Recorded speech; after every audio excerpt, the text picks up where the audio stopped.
Hello guys! Hello! Leo, welcome dito sa aking channel, Kapalaran 888. Welcome Leo. Alamin natin kung anong messages, vibration, gabay energy para sa lahat.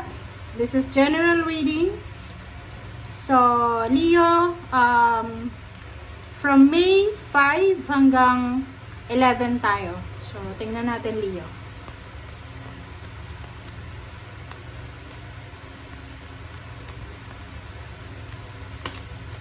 Okay, first two cards tayo, Leo. Show the world the real you.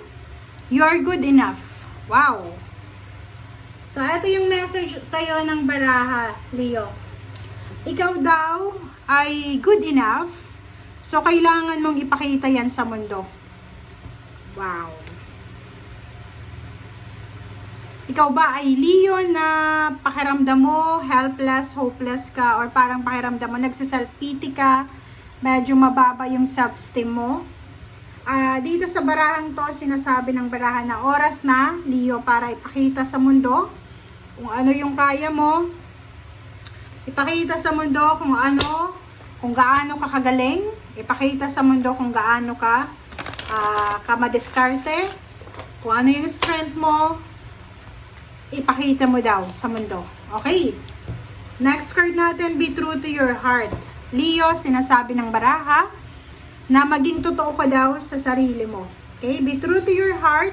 Be true to yourself. Be true to others. Or basta, maging totoo. Be humble. Be authentic. Parang ganun.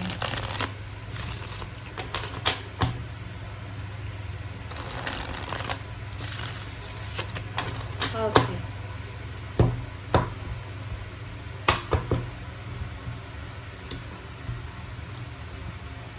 Knight of Air, the Star, Emperor, and Seven of Air.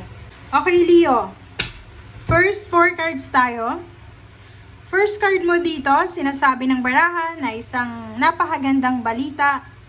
It's either good news from someone na pwedeng mag-offer sa'yo ng trabaho. Ang taong ito ay pwedeng relationship yung dala-dala sa'yo, pwedeng gustong makipagrelasyon sa'yo, makipagkaibigan, or posibleng gusto niyang tulungan ka sa kung ano man na kailangan mong tulong. So, ang balitang ito ay pwedeng magdala sa'yo ng determinasyon and motivation. Okay.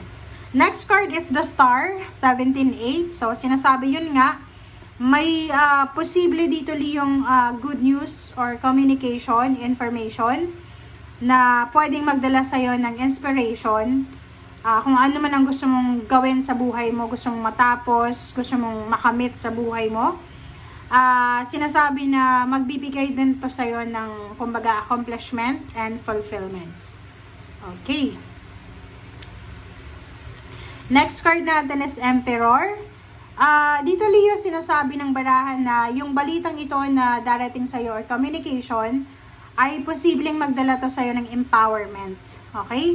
Strength and organization. So, pwedeng offer siya para sa leadership, like may offer na i-promote ka sa trabaho, tumas yung posisyon mo sa trabaho, or kung ano man to na empowerment na posibleng ibigay sa'yo. But, mag-iingat ka. Maging aware, maging cautious ka sa mga consequences ng mga ino-offer na to sa'yo.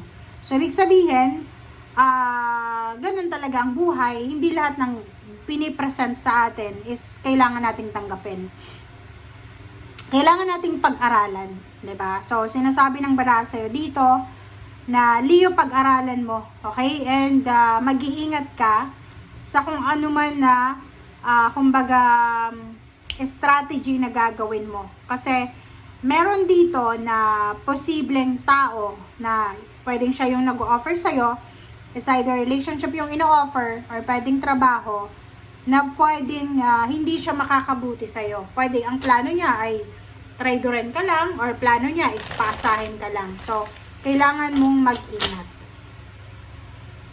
But, sinasabi ng barahan naman sa'yo na capable ka naman dito. Halimbawa, trabaho yung ino-offer sa'yo, Alam mo sa sarili mo na kaya mo yung trabaho. Alam mo sa sarili mo na may skills ka, may knowledge ka, may strength ka dyan.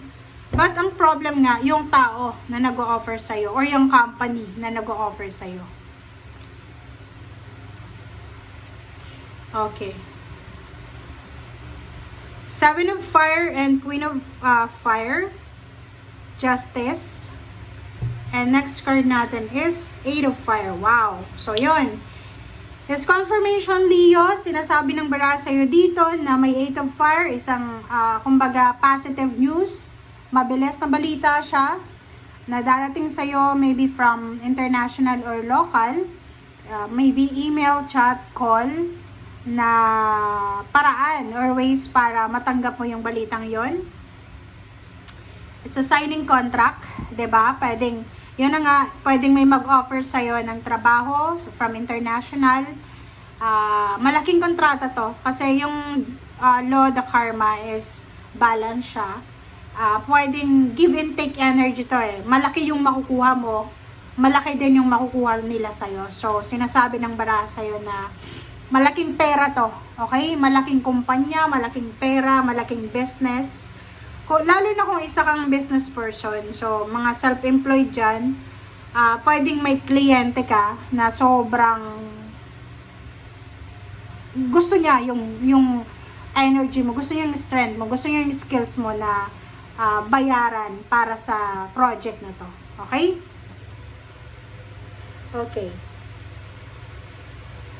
Queen of Fire, sinasabi ng Queen of Wands dito na yung pagiging magaling mo, sabihin natin matalino ka, madiskarte ka, magaling ka, ay siya yung magdadala talaga sa'yo doon sa tugatog ng tagumpay. Siya yung magdadala sa'yo ng like financial freedom and emotional freedom, parang ganon. So yung sabi ng Fire dito, if ever man, ano man ito na ma-encounter mo sa linggong ito na even challenges siya, or pwedeng yun nga, mga offers, kailangan mo siyang, kumbaga, labanan, or kailangan mong ipaglaban, yung, or ano bang tawag dyan sa Tagalog? Talagang maging persistent ka, maging persistent and consistent ka sa kung ano talaga yung kaya mo, 'di ba? Or gagawin mo. Okay? Kasi dito, sinasabi ng baraha na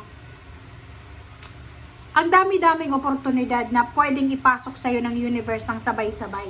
'Di ba? Pwedeng maraming oportunidad na ilalagay sa harap mo, sa paligid mo ang universe. And nasa yun na yun, nasa kamay mo na yun kung alin dyan yung tatanggapin mo. And basta maging totoo ka lang. Maging totoo ka lang sa hangarin mo sa buhay, sa intention mo.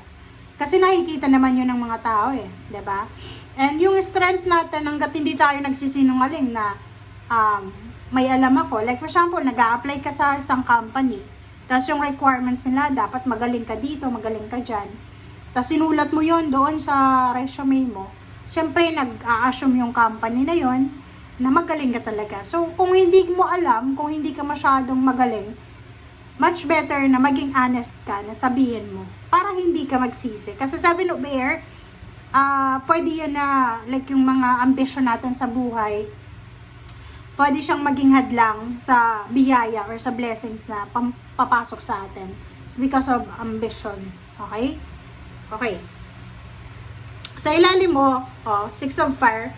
Ang Six of Fire na to, tingnan natin sa ilalim pa, Dreamer Zero. So, sinasabi na kung ano man tong magsisimula or sisimulan mo, you are protected, you are guided ng ating angels and archangels and guide.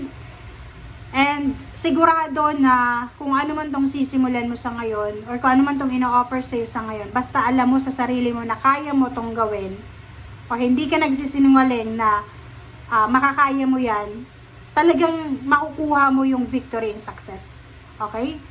Maybe sa ngayon, hindi mo pa nakikita yun eh. Kasi maaga pa. Lalo kung nag-a-apply ka pa lang sa trabaho ngayon. Especially this week if nag-a-apply ka ng trabaho sa linggong ito, maging honest tayo. Ayun lang naman yung sekreto sa pag-a-apply ng trabaho eh. 'Di ba? Pag hindi mo alam, sabihin mo hindi ko yan alam. Pag alam mo talaga, show the world. na eto, alam ko yan, 'di ba? I-showcase mo yung strength mo, yung skills mo para 'di ba mabilive sa yung yung nag-interview sa or 'di ba? Pakita mo. Pero pag alam natin na hindi naman natin alam or alam natin na wala tayong knowledge doon, humble ka dapat na tanggapin 'yon. Sa buhay ng tao ganun din na. Pag alam natin sa buhay natin na hindi tayo marunong kahit na professional ka na, pag alam mo na, ay, hindi ako marunong dyan, hindi ka bawasan ng pagiging professional natin, yung accept natin na hindi tayo marunong. And, humingi tayo ng tulong, ng assistance from someone na may alam. 'Di ba? Kasi, ganun sa panahon ngayon, may mga taong sobrang taas ng ego. Sobrang taas ng ego nila na, kahit hindi nila alam, sasabihin na, alam ko yan. And, pagdating nila doon, 'di ba? Mangangapa sila, parang gano'n. So 'yun. Thank you guys for watching. Ito ay para sa lahat ng Leo. Maraming salamat, Leo. Bye.